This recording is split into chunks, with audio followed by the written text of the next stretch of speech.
Hakuna mtu yeyote anayeweza kupata mbingu kwa sababu ya matendo mazuri. Nimesikika hapo? Naongea na watu au na binadamu? Nasogea tena.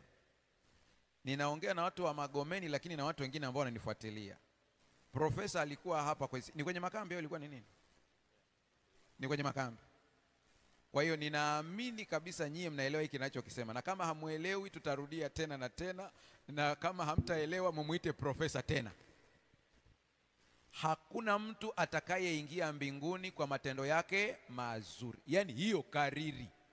Tutabishana mpaka kesho, na mimi nitakwambia kama unaamini matendo mazuri na kupeleka mbinguni, mimi nitakuacha tena matendo yako mazuri tuone kama unatoboa. Kwa nini sasa? Kitabu cha Isaya kiko wazi, nadhani mlisomewa hili fungu pia, kwamba na matendo yetu yote mema ni kama nguo iliyotiwa unajisi. Kasome hilo fungu vizuri. Maana yake ni kwamba kila tendo unaloita jema wewe, likipelekwa mbele za Mungu, ni nguo iliyotiwa unajisi. Niruhusuni nitumie tasfida nipunguze ukali wa maneno ili watu wazima watanielewa. Neno nguo iliyotiwa unajisi kwa lugha ya asili ina uzito kuliko Kiswahili kilivyoandika. Maana yake ni kwamba ni kitambaa kinachotumiwa na watu fulani wakati fulani.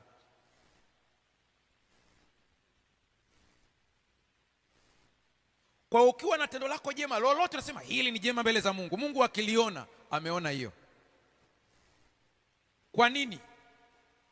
Kama matendo mema yangeingiza watu mbinguni, Wayahudi wote wana matendo mema kuliko wewe. Wewe unanitazama hapa, hata tukija kwenye hoja ya Sabato, hujashika Sabato kama Wayahudi. Wenzako walikuwa wanashika Sabato seriously, kiasi kwamba akirusha tu jiwe namna hili, linapoishia hapo hapo basi.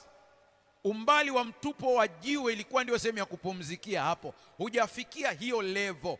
Yesu kilichomleta kutuokoa ni kwa sababu matendo mema tumechemka. Inabidi tuokolewe kwa kurithi na kumwamini Yesu Kristo. Naenda taratibu kwa sababu kuna swali linakuja. Matendo mema yana kazi gani? Usidandie bodaboda kwa mbele, itakugonga. Tunakuja huko mbele. Nataka kwanza tuanze huu msingi wa kwanza, ili usije ukadai wokovu kwa matendo yako, maana hutoboi. Nikiwapitishia hapa mliokaa hapa tu kipimo cha kimbingu cha matendo mema, hakuna anayetoboa hata huyu. Maana kwa mujibu wa sheria, ili uhesabiwe haki kwa kushika sheria, inatakiwa ushike zote 10, usivunje hata hii. Aliyeshika 8 akavunja 2 anaandikiwa 0. Aliyeshika 9 akavunja